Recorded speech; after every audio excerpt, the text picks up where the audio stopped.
आपण माने जानिचंती भगवान होउचंती अकल्पनीय तांकर नाम होउची अकल्पनीय कारण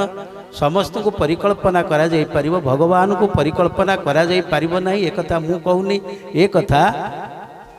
शास्त्र रे कहा जाई जतो वाचो निवर्तन्ते अप्राप्य मनसा सह आमे व्यक्त करू कौथिरे वचन रे व्यक्त करू किंतु श्री जगन्नाथ महाप्रभु को वचन रे कहीं व्यक्त करि परिबे नाही आपण कहले छोटिया उदाहरण टे देले आपण मान बुझी परिबे आपण रसगोला खाउछंती जणे पचारिबो रसगोला टी केमिति लागुची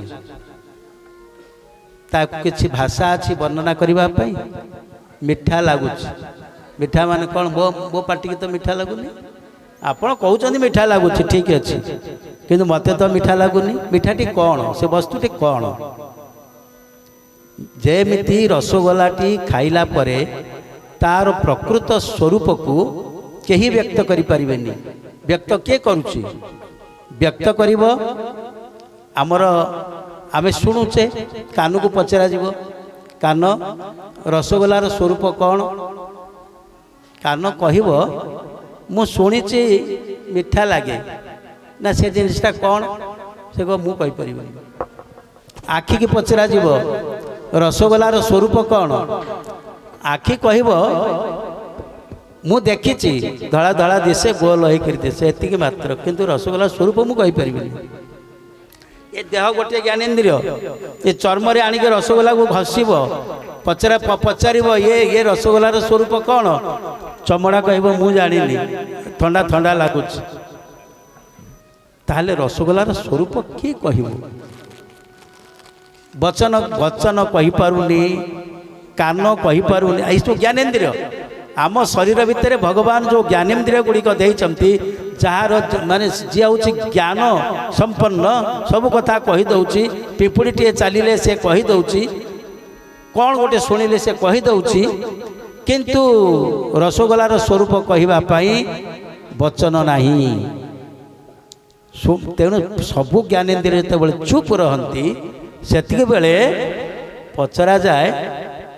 जिह्वा कहे मो मो मो पाखु टे नहीं आस जेतबेले से जिह्वारे पड़ जाए सेतबेले सी कही दिए रसगोलाटी वास्तविक केमिति लागुच विचार करंतु तेणु ये भगवान श्री रसगोलाटी जेमिति केवल अनुभव वेद्य जी खाइब सी जानिब सेमती जगन्नाथ होचंती अनुभव वेद्य से की वस्तु तांको आज पर्यंत कहीं ठौरे पारले नाही आज पर्यंत काली के कौन के ठौरे मु जानिनी किंतु आज पर्यंत ना शास्त्र ना पुराण कहीं सेतिपई वेदरे कहिले जतो बाचो निवर्तन्ते आम पार्टी रे आमे जगन्नाथ महाप्रभु को जे कहूची से किछि जानिनी जदि जानी ताले वाक्य भूल हो जतो बाच निवर्तन्ते अकल्पनीय केवल अनुभव वेद्य अप्राप्य मनसा सह पुणी मन मन सहित आम सबु कथा मन द्वारा ही जानू किंतु जगन्नाथ को मध्य मन रे जानी हब नाही मु कहूनी गीतारे एक कथा भगवान श्रीकृष्ण कहते कौन कहते इंद्रियाणि परन्याहु इंद्रियेभ्य परं मनः मनसस्तु परा बुद्धि जो बुद्धे परतस्तु सह बाप तेणु मन कौन ताकू आम कौ मन रे आम धारण करवा इंद्रियाणी पर आम शरीर भितर सर्वश्रेष्ठ वस्तु हूँ इंद्रिय गुड़िक इंद्रिय अवस्था मुझे कहली कौन सी इंद्रिय व्यक्त करें जगन्नाथ कौन इंद्रियाणि परन्या इंद्रियेभ्य परं मन सब इंद्रिय मान मध्य पर मान श्रेष्ठ श्रेष्ठ हूँ मन आ मन ठारू परम हूँ बुद्धि किंतु जो बुद्धे परतस्तु सह तेणु जे बुद्धिर उपरे सी होचंती जगन्नाथ महाप्रभु आज पर्यंत कौ शास्त्र रे केउ महात्मा ये किए बिली कहि पारले नहीं कहीं ना एमिति एक दिव्य रूप से निजे नहीं जाइछन्ति निजे जेतबेले दारू भासी आसिला एवं यज्ञ वेदी पर रहिले खंडे दारू एठी कल्पना फेल माइला एठी आ कल्पना नहीं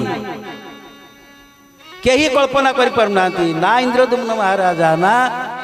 नारद महर्षि ना मुनि ऋषि ये अकल्पनीय मूलरू अकल्पनीय अर्थात ये जो दारू खंडक भासिले ये की रूप नेबे भगवान रूप केमितिया एक कथा कही कहि पारले नहीं।